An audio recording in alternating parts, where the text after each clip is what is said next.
Well, I'm heading in the mountains today. It's Wednesday, January. It's 18th, 2023. This is Golden Ears Park, and taking a little tour here today. Check out this battery. This is a new battery. I just want to see how long it lasts. So we'll film from beginning to the end. We're going to drive in towards the end there. It's about 12 kilometers, 12, 13K to get to the end of here. Here's the start here, Golden Ears Park. You can Google it. It's a vast area, connects to Garibaldi. And if you go north of here, you can hit Squamish, Whistler, Pemberton, and on the left over here is Pitt Lake. On the right over here is the Stave and Chehalis eventually, you know. So it's a beautiful area. The campgrounds are at the end. Yeah, this is actually the first parking lot here in the campground. Or sorry, in the park. And it's called the main horse trail, you can see there. A lot of guys take their horses there and they head up into the mountains. Actually, there was a sighting here. I parked in there, went for a hike. I was going to head up to the Mike Lake, which is about a 2-hour hike from here. And there's a guy in there, and he's waving his hands at me. He's going, hey, don't come up here. And I go, why? What's going on? You know, and I have my hand on my knife because what's this guy doing? Right? He says, I just saw a huge Sasquatch. I was like, huh? I'm like, well, I'm trying to calm the guy down because he's really nervous. He was shaky. He was trying to light a cigarette, and he couldn't, so I had to hold the lighter for him to light his cigarette. And it was right here, actually, right there, yeah. He said the Sasquatch was right in here to the left. That's the closest I've ever had a report or anybody talk about a Sasquatch this close to the beginning of the park. Usually there's sightings and encounters for all a little bit further up, about another 5-6K from here. And of course beyond that, you know, the 12K, there's nothing beyond there. It's you need a boat or plane to go further in, so you know, or hiking. It's the end there. It's nothing but Squamish, Whistler, Pemberton. It just goes forever for hundreds of miles once you get 12 kilometers in. And yeah, he was pretty freaked out about it. And he said he was waiting for his friends to come with their horses so he could go horseback riding. So he walked up the trail a bit. He said the Sasquatch walked right by him 30 feet away on the other trail and heading this way towards the road. And he said he just looked. He looked at it, watched it. It didn't look at him or nothing. Didn't even care about him, like he didn't exist. And he said it just vanished. And I says, oh yeah. I says, well, that's what I do. I'm kind of a Sasquatch guy. He's like, oh. He says, yeah, it was huge. It was big, wide. And I said, yeah, I seen that same one about 3 weeks earlier. About 10K from here, further in. So trying to calm him down a bit, right? But that was the closest sighting. Like all the other reports we get in here, a little bit further down. Usually about yeah, you know, around 7-8 kilometer area. There's quite a few reports I got. Last year I only got 2. The year before that was I think I got about 7 reports of Sasquatch down in that area. Two of them were crossing the road. A lady and her daughter phoned me up. They live in White Rock, and they came over to Golden Ears to, you know, go for a hike. And they said they were coming out of the park here, and she just looked in the rearview mirror, and 2 Sasquatch walked behind. She saw them crystal clear, she said, you know. It's kind of a misty, foggy day. It's raining a bit, so not too cold. I think it's about, it's about 8 degrees or 9 degrees Celsius. I'll try and hike a bit in there if I can. I kind of bug it up my back, my tailbone area, so that's why I haven't been out as much. I'm working on cars and trucks lately too, so. Yeah, we'll be talking about the lies about me. I'll be exposing a few of those clowns. That latest guy, Brent Dill, he's going on and on all different, on his YouTube channel called, oh geez, what's the name of that thing? Tall Ones. Yeah, go on there and check it out. He's babbling on like a little girl, you know, about, no, Randy Brisson's doing this, he's a hoaxer, he's hoaxing evidence, he's blowing smoke up your ass, and he's not deep in the woods. Oh, what a fool. It's just one behind the stump, the young Sasquatch, not deep in the woods. It's near a paved parking lot or blacktop, like it's near a Walmart parking lot or something. What a fool. Well, anyways, we'll show you that area too. We're going to head to the lake here. Up here to the left is Mike Lake area. That's a spooky area. It's a little tiny lake. That's where a lot of the guys go fishing. And great area. We're going to go to Alouette Lake. You can Google that, folks. Yeah, there's a gate here. You see it locks at 7. So if you're camping in here, the campgrounds are at the end where we're heading to. Gravel roads down there. That's where I took the pictures of the one behind the stump down on those gravel roads, just off of there in the one of the parking lots there. This guy's going over up here. Yeah, so we'll go down there and check it all out. Oh, I might know this guy. I know the park rangers in here. Know them all. They all talk about Sasquatch with me, you know, and they tell me who's in here and who's not. Just like the clowns that were lying about me years ago. You know, that West Coast Sasquatch bunch. Where do you think they go? They all come in here. Oh yeah, that's Mike. All right. Maybe I can talk to him in a bit here. We'll film him. Maybe talking about Sasquatch. If he follows me in here. Yeah, like I say, the campgrounds are down there. One is open. The other two are closed. They don't open up till April. And of course, you know, the power lines are back there that we passed, and that's where Sasquatch love to hang around. You know, if you want to really get find some tracks and stuff, go to the power lines and the campgrounds. Sasquatch love campgrounds, you know, because they love the children and stuff like that, and they'll like laughing, and you know, it's always the way. As you can see, we're going to head to the lake here, and it's kind of a misty day. Winter time, there's not too many people in here. It's maybe you're lucky if you see maybe 5 or 6 people on a day. They're working down here. I don't know what they're doing. It's closed. You can't get in there. I guess I don't know what they're doing. Trees come down or something maybe? So we have storms, eh? Huh. Sometimes this road's closed for 3 months of the year when we get heavy snow. Usually closed. Yeah, I get 3 months sometimes in heavy snow. This year it's closed for a while, maybe a couple of weeks. Because a little bit of the snow that came in, about a foot of snow or more in here. And then you get the storms and the trees come down across the road. You can see it's a beautiful area, the mountains back there. Yeah, I'll show you the lake down here, a bit of a better view. Tough in this weather. Change the settings on my camera. So we'll see if it's a little bit better. I don't know. Find out. There's so many different settings on this camera. I mean, I don't even, you know, I just look at the manuals like, too much, you know, too much of this and that. So this is good enough. Like I say, this is a lake down here. Pretty busy in summertime. If you're trying to come in here in summer, July, August, forget it. You got to book ahead, and it's packed. It's pretty well world famous now, this park. Never used to be. It was pretty quiet. 10 years ago, there was hardly anybody here, but Golden Ears Bridge opened up, so people from Surrey, Delta, all those states can get here now. Well, there's a couple of people here. You can see it's pretty quiet. There's the lake down there. Picnic tables. And you can see way in the distance there. That's where we're going to drive to. We're going to go another 6K or 5K from here. Drive in, and that's where it ends. I'll try and zoom in here a bit if you can see a bit, if I can. Yeah, you can see that little narrow spot there. This is called Alouette Lake. Google it. It goes up another 6 or 7K further beyond there. That's blurry for some reason. It's weird. Yeah, that's kind of where I film the one behind the stump. He's down that way. Just to the left. Not far from the campgrounds and that. I'll show you it all when we get there. Alright, I'm just going to take a break here for a minute. Nice dog. Okay, this is the other parking lot. There's 2 parking lots here for the lake area down here.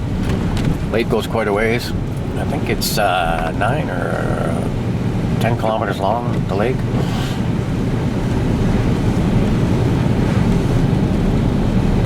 Great to be out today. Not too bad, it's not pouring or anything.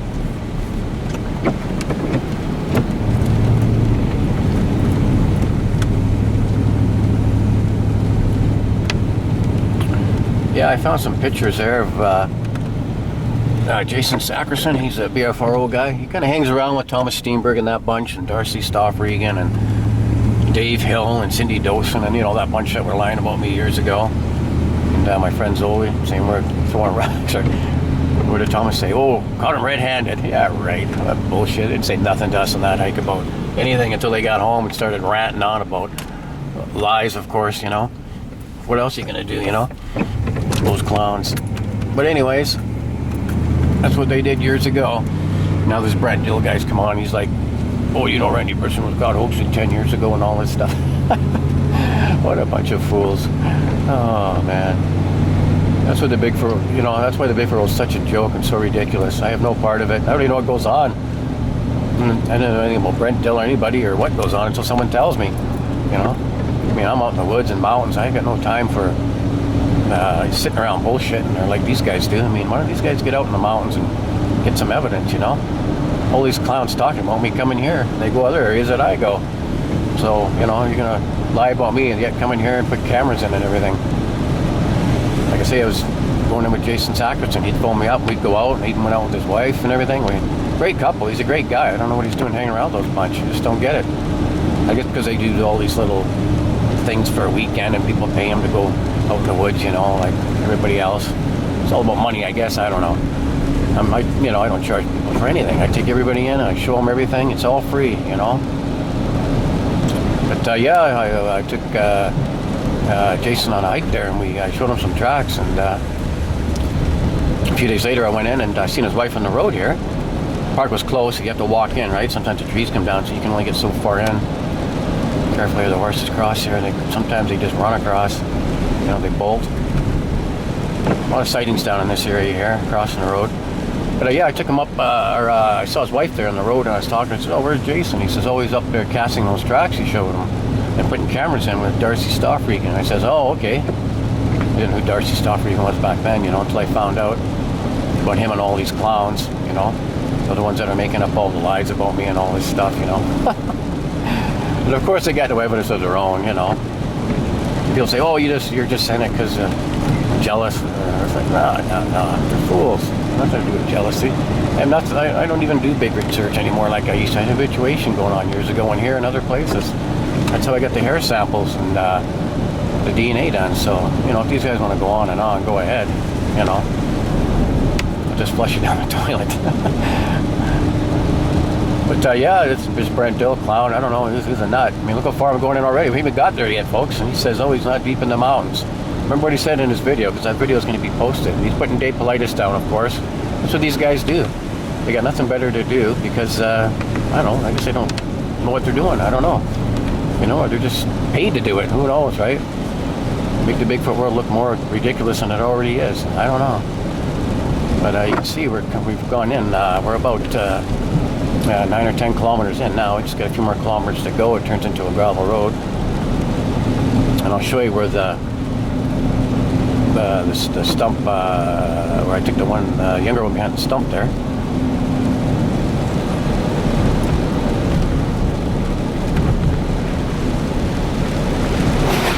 Yeah, it's a rainy, misty day, that's for sure. So my camera's on a better setting. That's good. It's kind of like bland before, like just black and whitish looking mostly. This is where all the campers go to empty out their stuff and their trailers. You see the mountains here, all 5,000-6,000 feet around here. This area is just it's getting pretty remote. The campgrounds are down here on the right, and they connect to the lake down there. You can camp in here right now in one campground, but if it snows or storms come, you can't. They kick you out. And every night this place is locked all year round, so you can't get in or out. Once you're in here, and you're in. They locked the gate at the beginning of the park back there, so they're stuck in here. I got to be out before 7, so yeah, that's the road that goes down to the campgrounds. And here's where it turns into gravel. Like I say, we're almost at the end here. You remember now, Brent Dill said it's a paved road. Thomas Steenberg's looking at the stump on a paved road, not deep in the mountains. So there you go, folks. This guy's a fool. He even sent me crazy stuff on Facebook. I'll post some of that. You see how beautiful it is up here. The guy's nothing but I don't know what he is. He's just a nutcase. That's what I would say. I don't like putting people down or talking about them, but if you're gonna keep on going on and on with me, all these clowns, enough's enough. We're gonna shut you down, flush you down the toilet. Everybody knows what I do, and when they come out with me, they know what's going on. Not one person's ever called me a hoax or a liar, only this bunch. And the same clowns that go where I go, in the mountains, you know what I mean?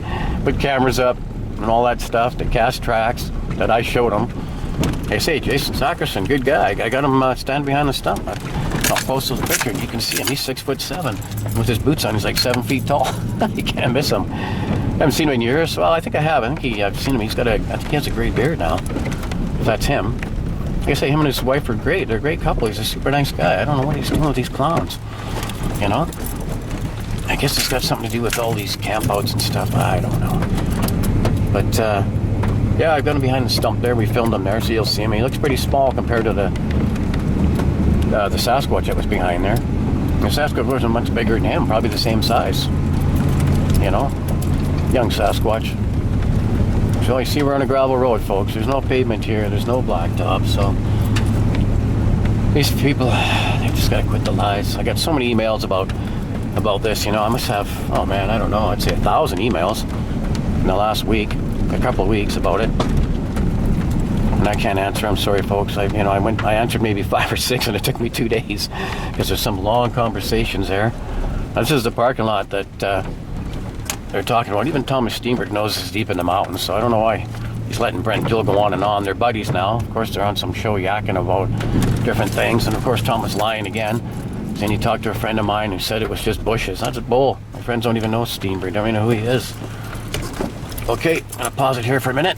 That's where we're going down there. It's a dead-end road. That's where the search and rescue put a helicopter pad a couple of years ago. Randy, it's the same exact thing. Listen to this. Conversations like, geez, I don't even really consider David Blight. He's a good source for anything.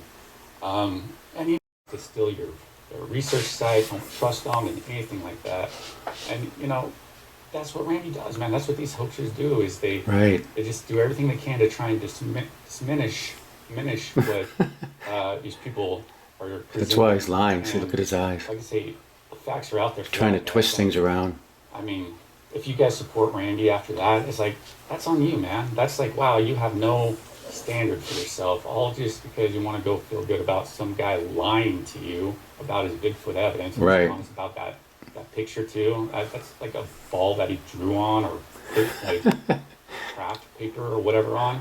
What a whack job, eh? Wilson volleyball or something. I swear, you know, it's not even proportionate. You don't see any shoulders, and he tries to make some big thing about, oh, it's so big behind the stump, and it's like, dude, Thomas is standing behind there, and you can see his head, and so it's pretty obvious. And you know, that picture wasn't taken like deep in the woods like he says it is. It was taken at a park, at the national park, right off the parking lot. Listen to this part. 100 yards, or 100 feet, I should say, off the parking lot.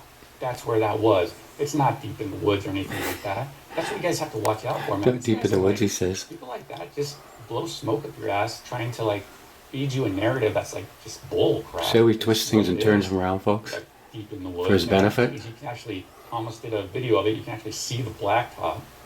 He was standing on the blacktop when he was filming that stump, pretty much. Yeah, listen to that. So it's not deep in the woods. There's no blacktop there, folks. I think that pretty much covers Randy Brisson, right? I mean, I'm going to do another video about it. Kind of yeah, keep it going, buddy boy, because you'll be flushed down the toilet. I mean, some real...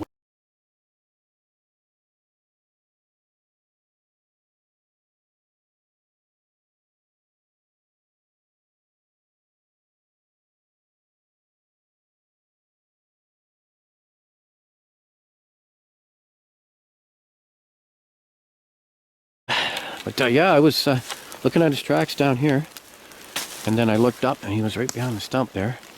And that's where we got the hair off of. My son, we went back the next day, my son and I, and we got the hair off the branches there, and even cut the branch right off with the hair on it. And I sent hair samples to Melville Ketchum, of course, with a bunch of other hair samples that I have from around here with my friend Zoli Bartha. We're the ones that got the hair samples there, and my son, the three of us, for that project. And I then sent those hair samples to L.A. Marzulli, and he sent them out to a lab up here in Canada. Came back the same as what Melba said. Unknown hair comes back human on the mother's side. So yeah, that's cool, eh? And then I sent those same hair samples, like I said, to the UBC lab, and they came back the same. Got all the paperwork, everything, you know. So it's pretty cool. Backs up the other DNA. Yeah, let's go down in here and check it out. The snow all melted, that's why it's all flattened down here, eh? Yeah. You see, there's the stump here. He's behind. See, it goes up 7 feet. Those ones down there a little higher. They go up about 8 feet. Drops down here. I know Bigfoot Tony did a great video on this. If you check him out, Bigfoot Tony did a good little. He did know it dropped down here though. Yeah, this is what the Sasquatch was. You see, right here. He was looking at me. He's had his head up over there. Let's get a bit closer here. Yeah, his head right up over. He's kind of peeking up over here, and there's all kinds of bushes, you know. And you'll see in the when Jason's standing behind here. And he's 6'7", so you can see here there's some roots. That's where he was kind of standing on this root a bit to give him a bit more height. And the Sasquatch wasn't standing straight up like in Steenberg's version. Steenberg was standing over here, you know, at an angle this way. So, of course, you know, with the Sasquatch is here, I would have had him in his whole body. But yeah, this is where he was looking at me from here. He had his head up here with all those bushes you'll see in there. And he took off down here. You know, he actually went on all fours, I think, and he was hot. I could just hear him going through the bush down there to join the other two. There was two more down there, and of course they went back up the hill here, I guess, and headed up the mountains. I guess that was, they were waiting for the pancakes because, like I said, usually on the other side of that gravel road. They were never on this side, during daytime anyways. It was the first time I ever seen them on this side. Yeah, there's the stump. You see it goes up there a bit. Like I say, it's not a massive stump, you know. I mean, those ones are bigger. Those are, you know, quite a bit bigger. And yeah, right up here's where his head was right about here, rough, I guess, looking at me here, peeking over. It's all covered in bushes. You'll see in the picture I put on. That's why we got Jason to go behind here because he's 6'7", right? He's tall, so very similar to that Sasquatch, I would say. And there's the gravel road up there, and the parking lot's down there. Like I say, there's no paved road, so you know these guys got equipped with their lives. Like I said, I get so many emails on it and Facebook messages, and just enough's enough, you know. I mean, it's just bad energy. I don't even like doing this kind of stuff. I don't like talking about anybody or putting them down. It's just bad energy, you know. If you're connecting with Sasquatch, you can't have that going on. You cut this tree down, eh? You know, you got to be very spiritual when you come in here, and you got to talk to the trees, you know. It's all about raising your vibration, your frequency, your energy, you know. That's how you're going to connect with them.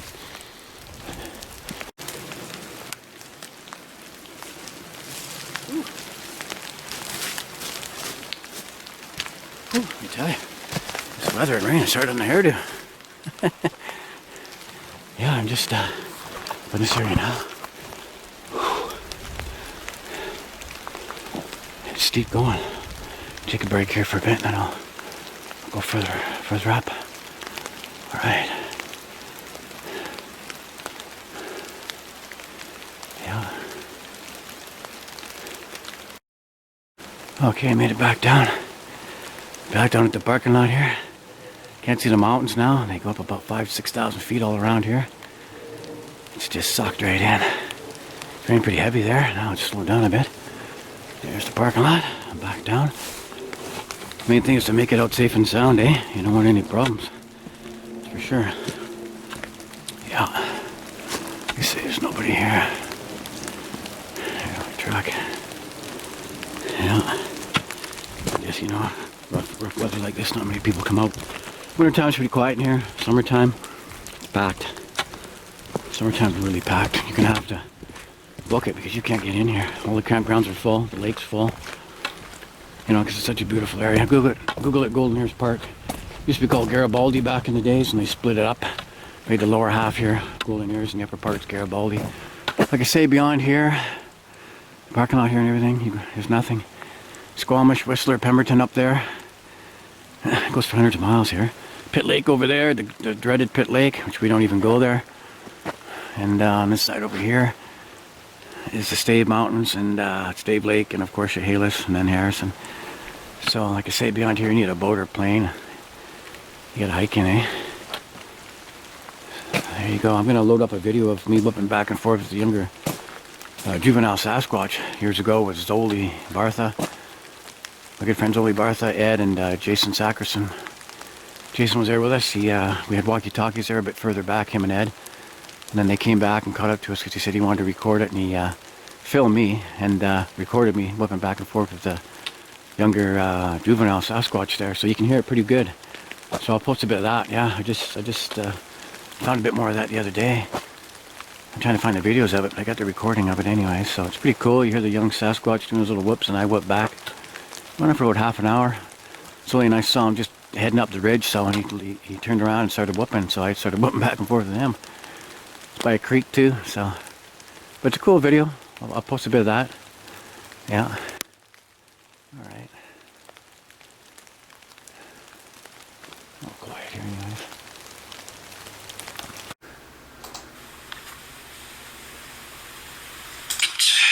We are going to pick up from where we left off. There was a pause. I just put it into pause to change batteries. And I'm recording this recording of Randy howling back and forth, or whooping back and forth with an adolescent that we took this summer. With, well, actually there's Jason was there, Ed, Randy, and myself, Zoe. Alright, so I'm going to continue the recording. Just had to check, make sure everything was recording, and it's on it alright. In the preliminaries. And here comes the recording, continued right now. And this is back in 2009. With Zoe, Bartha, Jason, Shackleton, and Ed, and myself.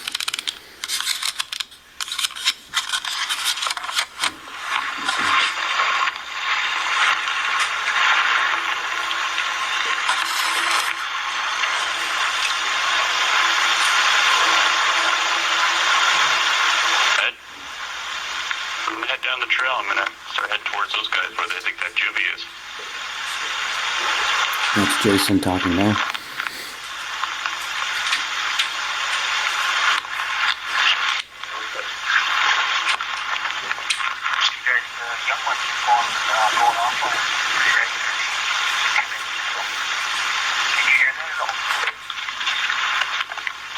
What's the call that he's making?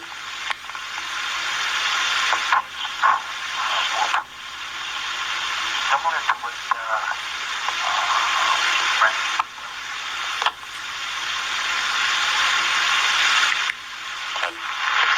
Did he just make a call right now?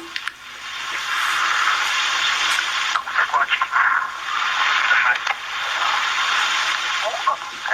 Like somewhere what? Yeah, I think I just heard one. I'm going to double back. I'm going to head towards the trail and come see you guys. I wouldn't mind getting that on tape. Right where you're at right here.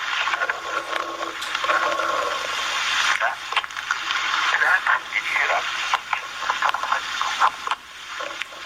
Negative, but I'm on my way.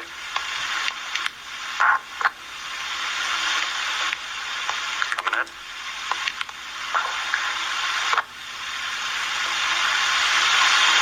Stay here for a second until there. I hear some sticks breaking farther up the hill.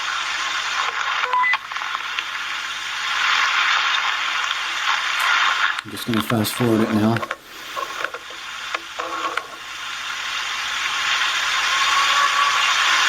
That was a whoop.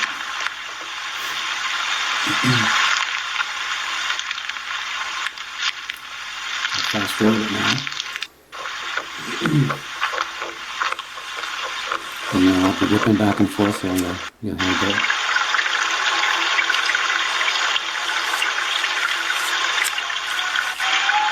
That's the young Sasquatch. And that's me whipping back. No, we're all recording. Those guys are all recording me whipping back and forth with the juvenile.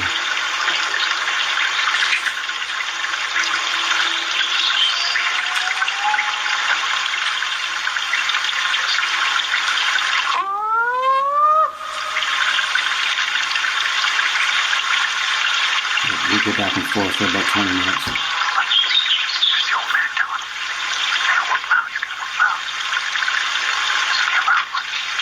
Okay, I'll pause it tonight. Just keep going.